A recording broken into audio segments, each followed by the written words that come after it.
안녕하세요. 예수의 이름으로 문안 안 드립니다. 본 CD는 버지니아 애난델에 위치한 메시아 장로교회 방송 선교부에서 한세영 목사님의 설교 내용을 선교용으로 제작한 것입니다. 설교를 들으시고 예수 그리스도에 대해 알기를 원하시거나 예수를 믿고 신앙생활 하시기를 원하시는 분은 교회 전화 703-941-4447로 연락해 주시면 성심성의껏 도와드리겠습니다.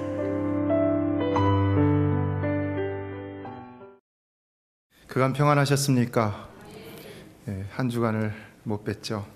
새벽 예배를 나오시고 수예배 나오신 분들은 이미 인사드렸지만은 저는 하나님의 은혜 가운데 부흥집회를 잘 마치고 돌아왔습니다. 여러분이 많이 기도해 주시는 것을 부흥집회를 통해 느낄 수 있었고, 그래서 시간이 가면 갈수록 더 힘이 나는 것을 느낄 수가 있었습니다.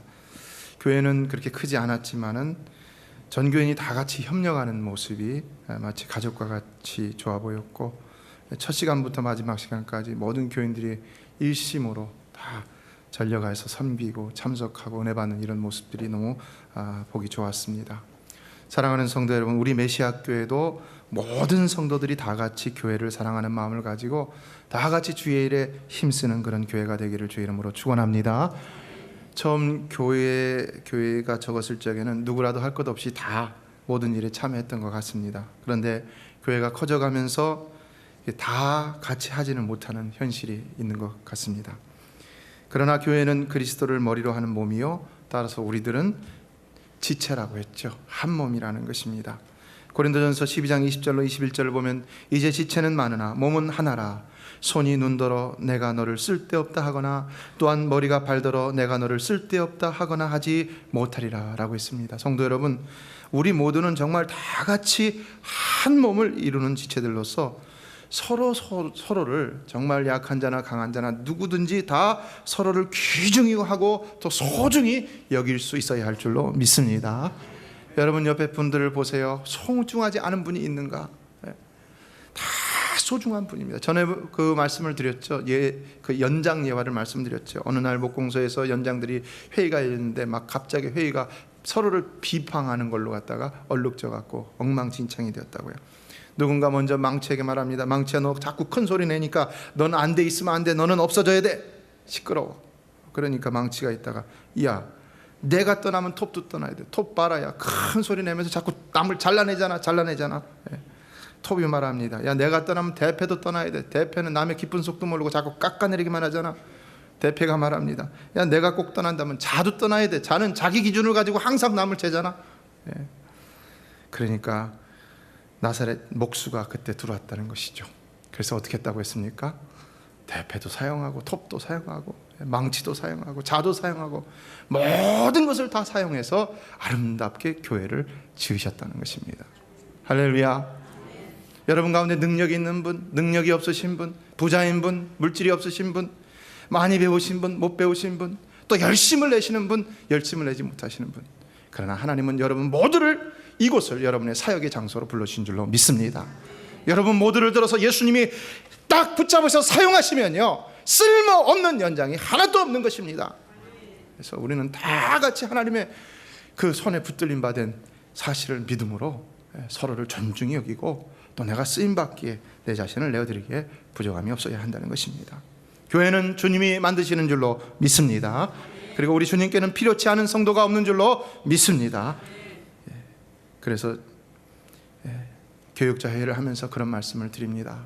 어떻게든 우리 성도님들이 다 같이 교회에 나와서 일을 하실 수 있는 그런 필드를 좀 우리 교육자들이 좀 만들어줬으면 좋겠습니다 라고 이렇게 말씀을 드립니다.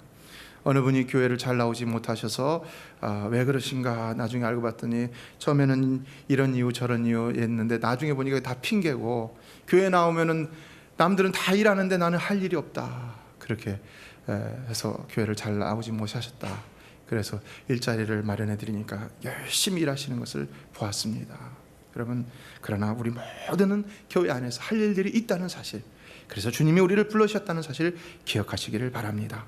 정말 우리 메시아 교회는 운명의 공동체, 사역의 공동체, 저와 여러분 모두는 목사와 장로와 권사와 집사로서의 관계 이전에 먼저 동역자들인 줄로 믿습니다. 동역자들인 줄로 믿습니다. 우리는 함께 사역하는 그런 공동체인 것입니다. 제가 지난주에 어느 분의 설교를 들었는데 그 말이 참 마음에 와닿았습니다. 저는 성도들과의 관계를 동역자의 관계로 생각합니다. 물론 당연한 말이지만 그것이 그렇게 가슴에 와닿더라고요. 우리는 다 같이 하나님 나라는 한 목적을 위해서 함께 동역하는 동역자들인 것입니다. 이번 달은 선교의 달로 정했습니다. 이번 달의 절반 이상이 니카라과의 단기 선교와 유카탄 단기 선교로 이렇게 되어 있기 때문입니다. 정말 열심히들 준비하셨죠? 학생들은 학생들 나름대로 매일같이 모여서 기도하고 성경 공부하고 사역에 대한 준비, 언어 준비를 하고, 또 어른들도 똑같이 열심히 모여 기도하고 언어 배우고 사역 준비, 복음 준비, 정말 열심히들 하시는 모습을 옆에서 지켜볼 수가 있었습니다. 점수를 매기라고 한다면 정말 양심상 100점 이상을 드릴 수 있을 것 같아요. 너무나 정열적으로 거의 완벽하다시피 열심히 하시는 것을 봤습니다.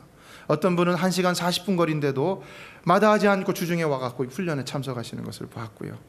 또 어떤 분은 스페인어를 가르치기 위해서 열심히 준비하셨을 뿐만 아니라 정열적으로 그걸 가르치시면서 책임감 있게 하시는 모습 플랜을 하고, 또 어떤 분은 그 전체를 이끌어 나가시면서 최선을 다하며 아주 완벽하고자 노력하는 그런 모습을 보았습니다. 우리 자녀들도 보니까 일주일에 몇 번씩 모여서 기도하고 공부하고 훈련하고 또 일주일에 한 번씩 금식하고, 그런데 가장 힘든 것이 뭐냐? 인터넷 금식입니다. 미디어 금식. 애들이 밥은 안 먹어도 인터넷은 봐야 되는 거예요. 스마트폰은 봐야 되는데 그걸 못하게 하니까 얼마나 힘들겠습니까? 이렇게 몰래 하다가 걸린 적도 있는 것 같은데요, 우리 애들. 정말 열심히들 준비한 것 같습니다. 성도 여러분, 하나님은 분명 이번 선교에도 놀라운 변화의 역사와 함께 아름다운 결실을 맺게 하실 줄로 믿습니다. 이번 선교를 통해 우리 자녀들이 변화되기를 원합니다. 이번 선교를 통해 우리 교인들이 변화되기를 원합니다. 이번 선교를 통해 우리 교회가 변화되기를 원합니다. 우리 날마다 변화되어야 되는 것이죠. 그래서 이제 이런 꿈을 가지고 단기 선교 파송 예배를 오늘 드리고 있습니다. 그러나 오늘 여전히 8월 달력의 말씀을 가지고 본문을 정해서 말씀을 드리고자 합니다. 왜냐하면 무관한 것이 아니기 때문입니다. 자, 오늘 본문은 뭐라고 말씀하고 있습니까? 다 같이 한번 읽어볼까요? 다시 시작. 여호와를 경외하는 것이 지혜의 근본이요 거룩하신 자를 아는 것이 명철이니라. 사랑하는 성도 여러분, 우리 교회는 정말로 하나님을 경외하는 교회, 그리고 날마다 그 거룩한 자를 아는 지혜가 넘쳐나서 더욱 사명에 충실함으로 선교하고 전도하는 교회가 되기를 주의 이름으로 축복합니다. 사실 하나님을 경외하면 경외할수록, 또 알아가면 알아갈수록 더 그 하나님을 선포하고 전하지 않을 수가 없는 것이죠. 왜 그렇습니까? 그것은 깊이 들어가 보면요, 그분의 놀라운 사랑을 깨닫지 않을 수 없기 때문인 것입니다. 그 무한하신 능력으로 그 심오하신 사랑을 가지고 오늘도 우리 가운데 역사하시는 분이 바로 우리가 섬기는 그 하나님, 절대지존의 하나님이시라는 것입니다. 예, 오늘 본문은 먼저 여호와를 경외하는 것이 지혜의 근본이라고 했습니다. 지혜의 근본이라는 말은 지혜의 기초라는 의미가 있죠. Foundation, basis. 그런데 영어 성경을 보면 이걸 훨씬 더 쉽게 The beginning of wisdom이라고 했습니다. 지혜의 시작이라는 것이죠. 지혜의 시작은 하나님 여호와를 경외하는 것으로부터 시작되어야 된다. 여러분이 지혜로운 삶을 살려면 하나님을 경외함으로 모든 일을 시작해야 된다는 것입니다. 생각을 그 경외함으로 시작해야 되고, 말을 경외함으로 시작해야 되고, 비즈니스를 하나님을 경외함으로 시작해야 됩니다. 행실을, 관계를, 매너를 하나님을 경외함으로 먼저 시작할 수 있어야 된다는 것입니다. 그래야 지혜로운 삶이 될 수 있고, 그래야 지혜의 열매를 맺을 수가 있다는 것입니다. 자, 그렇다면 하나님을 경외하는 일은 무엇일까요? 영어 성경을 보니까 The fear of the Lord 그랬습니다. 하나님에 대한 두려움이라는 것이죠. 주를 두려워하는 것. 예. 성도 여러분, 오늘날 얼마나 세상이 하나님을 두려워하지 못합니까? 얼마나 세상이 하나님을 망령되이 일컫고 있습니까? 그러나 우리 성도들은 정말로 하나님을 두려워하는 자들이 되어야 할 줄로 믿습니다. 하나님을 두려워하는 자가 되어야 됩니다. 하나님이 눈에 안 보인다고 해서 하나님을 두려워하지 않는 자가 아닙니다. 오늘날 이 세상을 보면요, 이상하게도 세상은 지식이 쌓여가면 쌓여갈수록, 과학이 발달하면 발달할수록, 정치가 발달하면 발달할수록, 문화가 발달하면 발달할수록, 사상이 발달하고 변화되면 변화될수록 더 하나님을 두려워하지 않는 풍조가 있는 것을 볼 수 있습니다. 계몽주의 시작은 좋았습니다. 그러나 그것이 인본주의로 변화되면서 이기적으로 하나님 중심에서 사람 중심으로 이즘이 바뀌어져 버렸습니다. 개인주의가 발달되고요, 포스트 모더니즘이 지금 오늘날 만연되면서 어떻게 됐습니까? 하나님이라는 존재는 모든 정의로운 존재 가운데 한 부분으로서만이 존재하고 있다는 사실입니다. 얼마나 어리석은 일이 벌어지고 있습니까? 그래서 오히려 하나님의 말씀을 경시하고 그 말씀들 가운데 그 말씀을 그대로 받아들이지 않고 자기들 좋은 대로 취사 선택함으로 오늘날 성경에 위배되는 비도덕적인 것들이 한 나라의 정책이 되어버리고 있고, 또 개인의 상식이 되어버리고 있는, 그리고 개인들도 하나님은 그저 내 친구들 중에 하나 정도로밖에는 그렇게 생각해버리지 못한 아주 이런 불경스러운 습관이 만연되고 있다는 것입니다. 여러분 어떻습니까? 불과 30년 전, 40년 전, 50년 전에 여러분이 하나님을 대하던 태도와 그리고 지금 여러분이 하나님을 대하는 태도, 여러분 안에 있는 상식과 여러분 안에 있는 그 보편적인 분위기, 그것으로 하나님을 지금 어떻게 바라보고 있습니까? 너무나도 달라졌다는 것입니다. 그러나 우리는 결단코 하나님을 두려워하는 자들이 되어야 한다는 것입니다. 그래서 하나님을 두려워함으로 하나님을 하나님 되게 하는 노력이 우리에게 있어야 하는 것이고, 그래서 열심히 하나님 앞에 경배하고 예배하고 찬양하고 말씀에 순종하고 두렵고 떨림으로 우리에게 베푸신 하나님의 구원을 이루어가고자 노력하는 자들이 되어야 하는 것입니다. 그러나 또한 원문을 보면은 이것을 이르아트, 히브리어로 그렇게 썼는데요, 두려워할 뿐만 아니라 존경하는 것까지도 그 뜻을 포함하고 있는 것을 볼 수 있습니다. 그러니까 영어 성경에 fear of God 보다는 지금 우리나라 말에 여호와를 경외하라는 말이 더 원문에 가까운 번역이라는 것을 알 수가 있는 것이죠. 사실 누군가를 존경함 없이 공경함 없이 두려워하기만 한다는 것은 어떤 것입니까? 공포가 되는 것이죠. 그러나 우리 하나님은 그런 분이 아니시라는 것입니다. 우리 하나님은 단순한 공포의 하나님, 두려움의 하나님이 아니라 정말로 존경과 선망과 더불어 그렇게 해서 그를 두려워할 수밖에 없는 하나님이시라는 것입니다. 왜 그럴까요?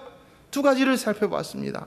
첫 번째는 하나님은요, 인간과는 달리 무한한 능력을 지니셨음에도 불구하고 분명히 그의 능력을 발휘하여 징벌하시는 데는 그의 규칙이 있다는 것입니다. 뭡니까?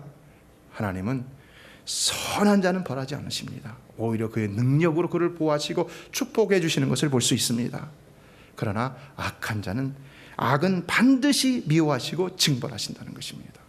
그래서 사단은 반드시 멸망하고야 만다는 것입니다. 우리의 모든 악한 일들은 반드시 결과적으로는 망할 수밖에 없다는 것입니다.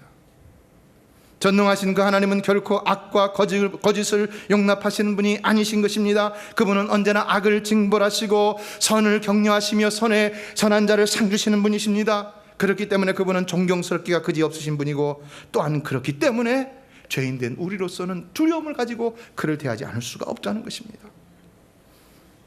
우리 인생들은 다 온전한 자가 아니죠. 언제든지 교만할 수 있고, 언제든지 거짓될 수 있고, 언제든지 불순종할 수 있고, 언제든지 범죄하여 타락할 수가 있다는 것입니다. 그러나 그럼에도 하나님을 두려워하지 않는다는 현실이 있다는 건 어떻게 생각하십니까, 여러분?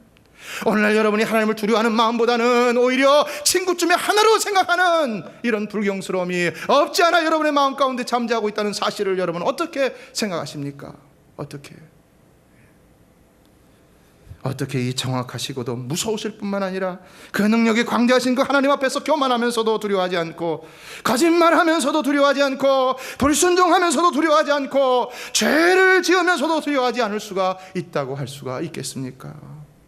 어떻게 그 하나님이 천지만물을 주관함을 알면서도, 그래서 오직 그가 높이셔야 우리가 높임을 받고, 그가 낮추시면 그가 다시 허락하심이 없이는 우리가 다시 높아질 것이 없음을 알면서도, 그가 우리에게 복 주셔야 우리의 일이 잘 되고, 그가 망하게 하시면 우리 망할 수밖에 없음을 알면서도 어찌 그 하나님을 두려워하지 않고 우리가 신앙생활을 할 수 있겠느냐는 것입니다.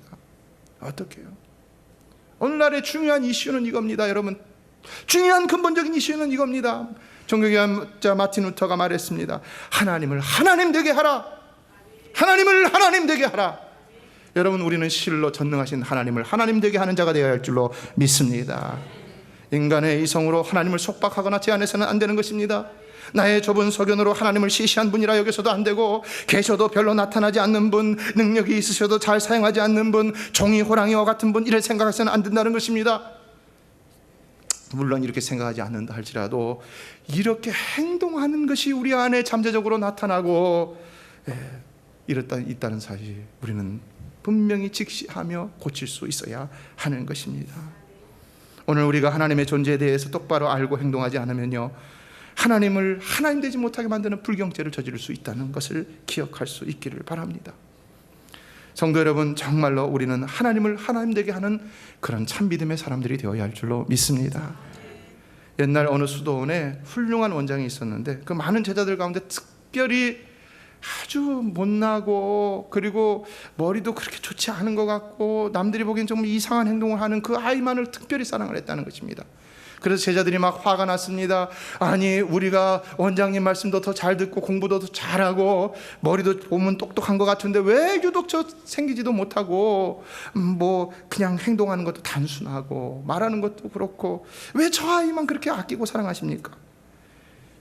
그러니까 원장님이 그렇다면은 내가 문제를 하나 낼 테니까 풀어가지고 오면 그 이유를 얘기해 주겠다. 그래갖고 아이들한테, 그 제자들한테 새 한 마리씩을 나눠주고는 너희들이 해질 때까지 아무도 보이지 않는 곳에서 그 새를 죽여갖고 오라 그랬다는 것입니다. 참 가혹하죠. 새도 참 생명인데. 근데 어쨌든 그랬습니다. 그랬더니 저마다 해질녘이 되자 하나둘씩 모여드는데 다 새를 죽여갖고 왔다는 것입니다. 그런데 그 아이가 안 보였어요. 원장이 사랑하는 아이가.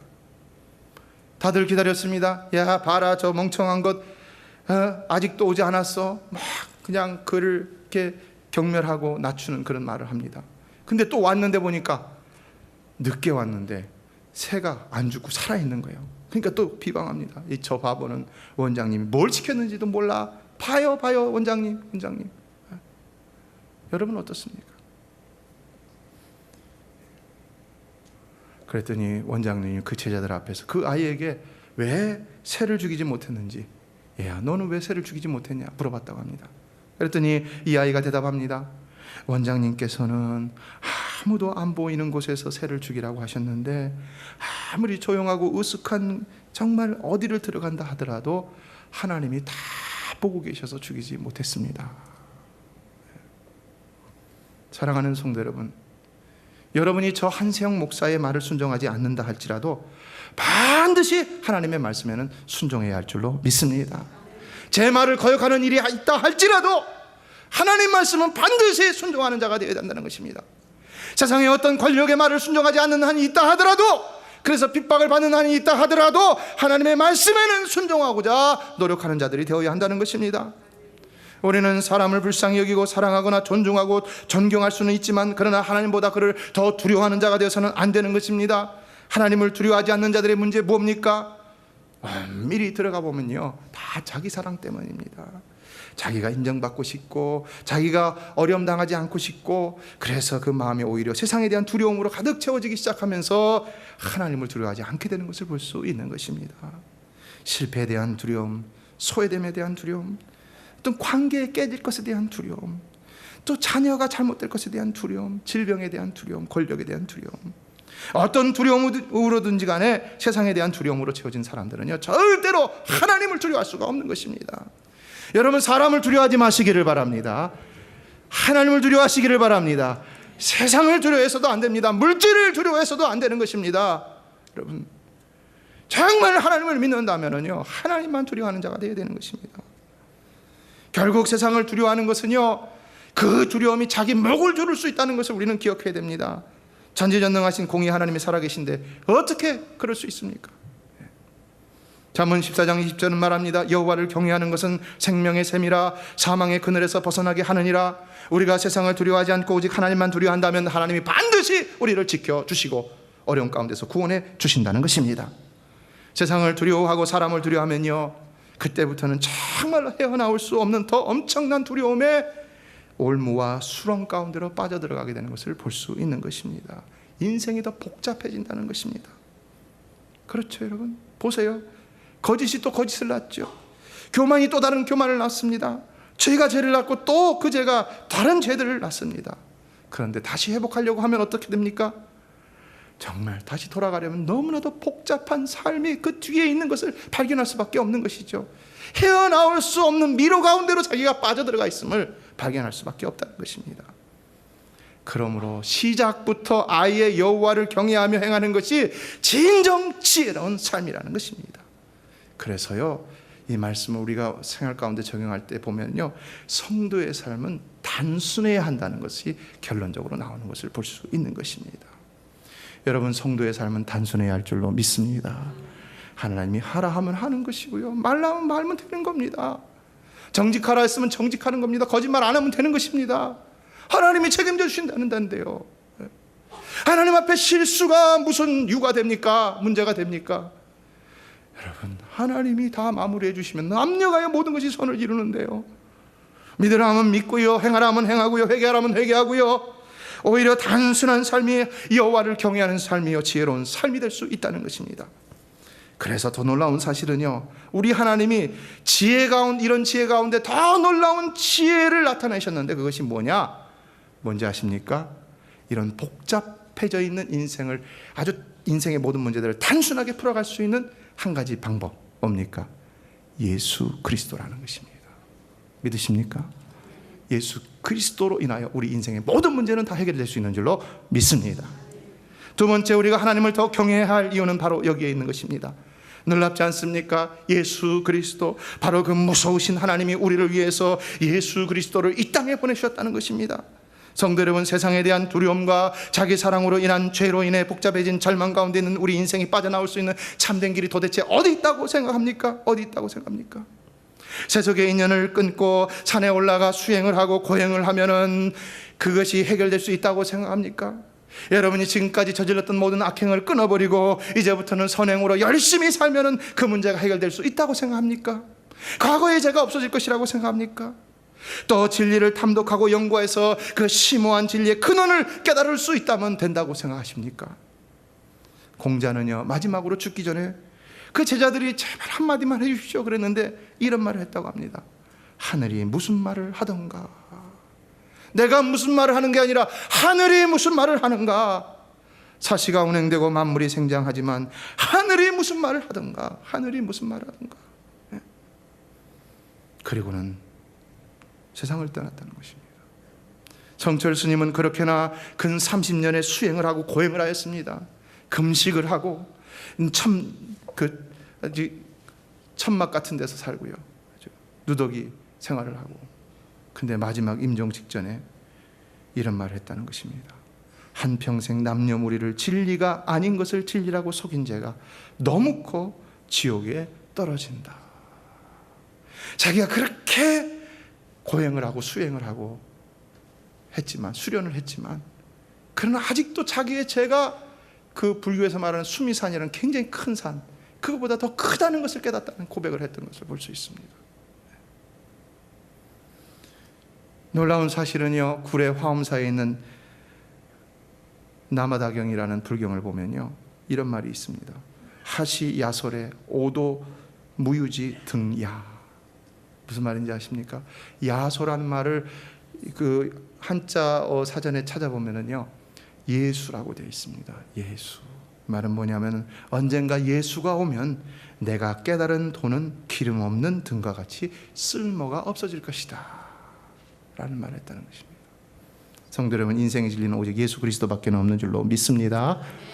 그 무서우신 하나님이 더 존경스러우신 것은 이처럼 그를 기만하고 범죄한 자라 할지라도 바로 그런 그들을 구원하시기 위해서 자기 아들 예수를 이 땅에 보내주셨고, 그를 믿는 자면, 그래서 그를 믿고 진실로 회개하기만 하면 언제든지 용서해 주시겠다고 하셨다는 사실입니다. 그러므로 베드로 사도는 사도행전 2장에서 그들의 모든 죄를 지적받고 어찌할 꼴을 외치던 유대인들을 향하여 뭐라고 말했습니까? 가로되 너희가 회개하여 각각 예수 그리스도의 이름으로 세례를 받고 죄사함을 얻으라, 그리하면 성령을 선물로 받으리니 말했습니다. 사랑하는 성도 여러분, 오늘도 누구든지 예수 이름으로 회개하기만 하면 다시 새로운 출발을 할 수 있는 줄로 믿습니다. 예수 이름으로 회개하는 것입니다. 어떤 흉악한 강도라도, 사기꾼이라도, 간음자요, 어떤 범죄자라 할지라도 진정 예수의 이름으로 진실되게 회개하고 돌이킨다면 하나님은 그를 용서하시고 다시 지혜로운 삶의 새 출발을 할 수 있는 기회를 그에게 허락해 주시는 것입니다. 그러므로 또한 오늘 그리스도를 믿는다 하면서도 하나님을 경외롭게 하는 삶을 살지 못했다고 생각되는 우리라 할지라도 역시 그 이름을 붙들고 회개함으로 날마다 새롭게 출발하는 삶을 살아야 한다는 것입니다. 성도 여러분, 우리는 날마다 새로워져야 할 줄로 믿습니다. 우리는 날마다 변화되어야 할 줄로 믿습니다. 성도가 제자리에 있는 것은 제자리에 있는 것이 아닙니다. 뒤로 후퇴하는 것입니다. 죄악이 쌓이고 쌓이는데 제자리에 있는다고 제자리에 있겠습니까? 날마다 우리는 예수의 피로 우리 죄를 씻어버리고 또 씻어버리고 회개하고 다시 새 출발하여서 저 나은 곳을 향하여 날마다 나아가는 이런 신앙의 정진이 있어야 되는 것이죠. 요한계시록 2장 5절은 말합니다. 그러므로 어디서 떨어진 것을 생각하고 회개하여 처음 행위를 가지라. 만일 그리하지 아니하고 회개치 아니하면 내가 내게 임하여 내 촛대를 그 자리에서 옮기리라. 하나님 앞에서 구원받은 우리가 또다시 온전히 회복될 수 있는 길을 제시하는 것이죠. 그것이 뭐라는 것입니까? 회개밖에는 없다는 것입니다. 예수 이름으로 회개하는 길밖에는 없다는 것입니다. 이번 집회에 가서도 회복이라는 제목으로 말씀을 드렸는데요, 회개밖에는 온전한 회복이 없습니다 말씀을 드렸습니다. 또 어느 분이 오셔갖고는 요즘 기도가 잘 안 된다고 해서 그러면 회개 기도부터 한번 해보실래요? 그런 말씀을 드린 적이 있습니다. 여러분, 하나님은 여러분이 회개하는 모든 죄를 다 사하여 주실 줄로 믿습니다. 그러므로 하늘 문이 열리고 기도의 문이 열리고 삶의 문이 열려지는 기적을 체험할 수 있게 되는 것입니다. 전에도 말씀드렸죠. 항상 저는 강단에 올라갈 때 먼저 하나님 앞에 찬양하는 기도, 그러나 회개하는 기도 꼭 하고 올라와서 이전에 쓰려고 노력합니다. 왜요?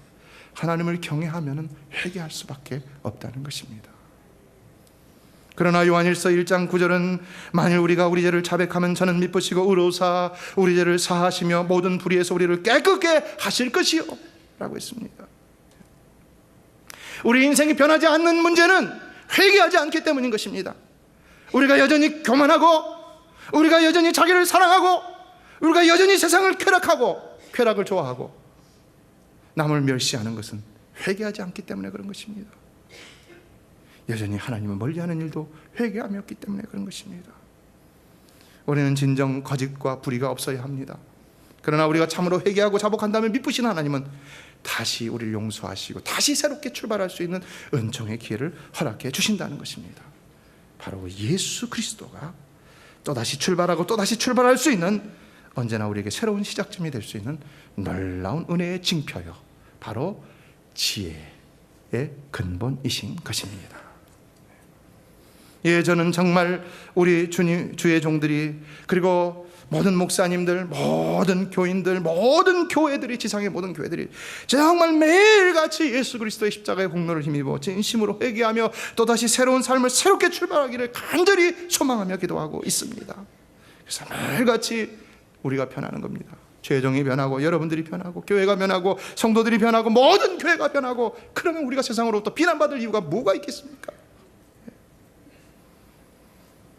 그 죄를 깨닫지도 못하고 깨달아도 가리우고 어떻게 해서든지 간에 손에 쥔 거를 놓지 않으려고 애쓰고, 신앙이 날마다 새로움으로 역동적이어져야 되는데 신앙생활이 습관이 되어져서 굳어져 버리고, 이거는 지혜로운 삶이 될 수가 없다는 것입니다. 성도 여러분, 우리는 실로 살아계신 하나님 앞에서 날마다 하나님을 경외함으로 변화되는 자가 되어야 할 줄로 믿습니다.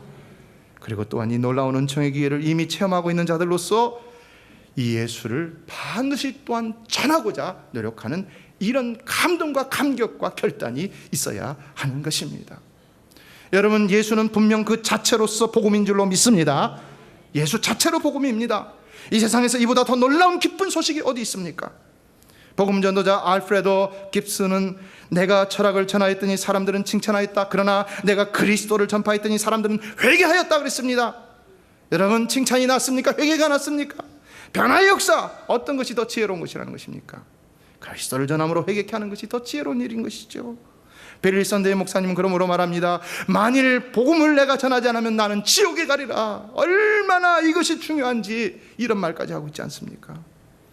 복음이라는 것이 너무나도 미치도록 귀하고 소중한 일이라는 사실입니다. 미국에서 선교 훈련을 받고 선교지로 가는 젊은이가 일본 오사카를 거쳐서 나카사키로 가는 배를 탔는데, 이제 막 선교지로 가는데 정말 그 가슴이 푹 부어서 하나님 앞에 기도하고 가판에서도 기도하고 그러다가 잠을 자는데 갑자기 배가 기울어지는 것이 느껴지고 뭔가 막 심하게 요동치는 것이 느껴졌다고 합니다. 그래갖고 올라가 봤더니 폭풍우가 몰아친 거예요. 다 죽게 된 거예요. 복음 한 번도 못 전하고 다 죽게 된 거예요. 그래갖고 어떻게 합니까? 살아남으려고 구명격지를 빨리 입고는 막 어떻게 해서 나갈 생각을 막 하고서 막 그 폭풍우를 갖다가 견뎌내고 있었는데, 딱 보니까는 저 물속에 이미 할머니 한 분이 빠져갖고 있는데 구명조끼도 없이 빠져서 있었다는 것입니다. 비바람이 막 세차게 몰아칩니다. 어떻게 합니까? 이 사람이 뛰어들었습니다. 뛰어들어갖고는요, 자기 구명조끼를 갖다가 벗어갖고 입혔다는 것입니다. 할머니한테. 그리고서는 막 허우적대면서 할머니한테 말합니다. 할머니, 나중에 구조되면 다른 사람들에게 이 말을 꼭 전해주세요. 제가 할머니 대신 죽고 제 생명을 할머니께 드린 것처럼 하나님이 사람으로 오셔서 모든 사람의 죄를 위해 죽었고 자기 생명을 주셨습니다. 그분의 이름이 바로 예수 그리스도이십니다. 이 사실을 믿으면 영원히 살게 됩니다. 그 와중에도 이 복음 한마디 전한 겁니다. 근데 어떤 일이 일어난지 아세요? 이 사람은 죽었어요. 폭풍과 함께 어둠 속으로 사라졌지만 이 할머니는 살아남아갔고요. 이 사람이 가려고 했던 나가사키 그 인근에 가왔고요. 수많은 사람들에게 방방곡곡 돌아다니면서 복음을 전하는 많은 영혼을 구원했다는 것입니다. 사랑하는 성도 여러분, 한 영혼을 구하는 일이 가치 없는 일이 아닌 줄로 믿습니다. 한 영혼 구함으로 더 놀라운 역사가 일어날 수 있다는 사실도 우리는 기억해야 될 것입니다. 나는 예수가 누구인지 몰랐습니다. 그런데 나를 대신해 죽은 그 청년 이야기가 그분이 내 죄를 위해 십자가에서 그 청년처럼 죽었다고 합니다. 나는 예수에 대해 잘 모르지만 나를 대신해 죽은 그 젊은 청년의 이야기에 의하면 그분이 우리를 대신해 죽었다고 합니다. 예수 믿으세요. 예수 믿으세요. 예수 믿으세요. 지난해 우리 니카라과 단기선교팀이 2명을 전도했다고 보고를 했죠. 그러나 여러분, 하나님이 역사하셨다면 분명 그곳에도 놀라운 기적이 일어났을 줄로 믿습니다. 또 이번에 유카탄으로 선교를 가시는 팀은 그곳이 캔쿤이라는 아주 매력적인 유혹이 있는 관광지인데, 그곳에는 관광지에는 가보지도 않겠다고 결정을 내렸다고 합니다. 얼마나 훌륭하고 아름다운 결단입니까? 오늘날 선교사들이 선교를 한답시고 돈만 구하러 다니고 좋은 집 좋은 환경에서 거짓으로 선교복을 한다고 하고 있는 사람들이 간혹 있다는 말, 다 그런 건 아니지만 간혹 있다는 말을 듣고 제가 충격을 받았습니다. 지난주에 누가 그런 말을 하더라고요. 사랑하는 성도 여러분, 하나님을 경외하는 자는 신실한 자들인 줄로 믿습니다. 신실한 자가 됩니다. 그러면 하나님은 어떤 방법을 통해서라도 그가 비록 못 배우고 가진 것이 없고 이 환경이 열악하다 할지라도 반드시 열매 맺는 기적의 은총을 베풀어 주시는 것입니다. 그래서 우리는 항상 디모데후서 2장 21절의 말씀처럼 깨끗하여 귀 쓰는 그릇, 거룩하고 주인의 쓰심이 합당하며 모든 선한 일에 예비함이 되게 해달라고 기도해야 하는 것입니다. 우리가 파송하고 후원하는 모든 선교사님들도 이와 같이 깨끗하고 신실한 그릇만이 다 될 수 있기를 주의 이름으로 축복합니다. 선교는 다 같이 하는 것입니다. 지금 우리가 파송하는 이 단기 선교팀, 가는 선교사로 오늘 보내지고 있는 것이고, 그러나 우리는 또한 보내는 선교사로 이분들을 가게 하고 있는 것입니다. 그러므로 우리는 다 하나라는 사실을 기억하십시오. 선교는 이분들만 하는 게 아닙니다. 다 같이 하는 것입니다. 그래서 우리는 다 같이 한 마음으로 기도하며 누구라도 소외되지 않고 다 사랑함으로 이 놀라운 사명을 다 같이 함께 감당할 수 있어야 되는 것입니다. 여러분 모두도 가는 선교사가 되기를 주의 이름으로 축복합니다.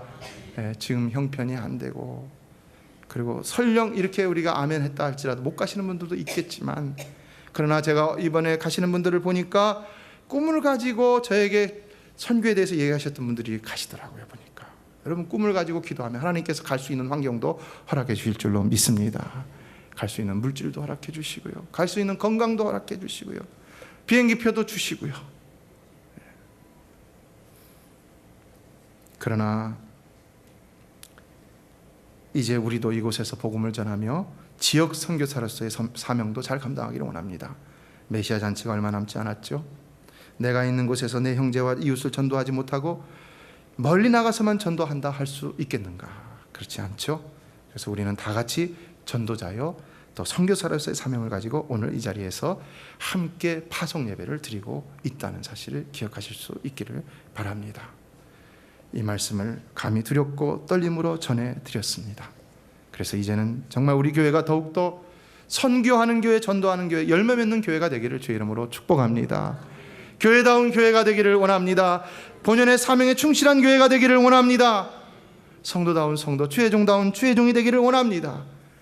오늘과 지금까지 부족했다 하더라도 우리가 다시 하나님 앞에 회개하고 다시 서서 다시 결단하고 다시 나아간다면, 그리고 또 꿈을 가지고 하나님 앞에 기도하면서 끊임없이 그 꿈을 위해서 나간다면 하나님 반드시 우리 가운데 이 모든 것들을 이루고 하나님께 더 감사하고 영광 돌릴 수 있는 기적의 현실들을 우리에게 베풀어 주실 줄로 믿습니다. 메시아 장로교회는 아난데일 236 리틀 리버 턴파이크 선상에 있으며 디자인 안경과 알라딘 서점 옆에 있습니다. 주소는 4313번 마크햄 스트리트, 애난데일, 버지니아 22003입니다. 성경은 주 예수를 믿어라. 그리하면 너와 내 집이 구원을 얻으리라 하셨습니다. 이 CD를 들으시는 분께서 예수를 믿지 않으셨다면 꼭 예수를 믿고 죄악된 세상에서 구원을 받을 수 있도록 기도하겠습니다.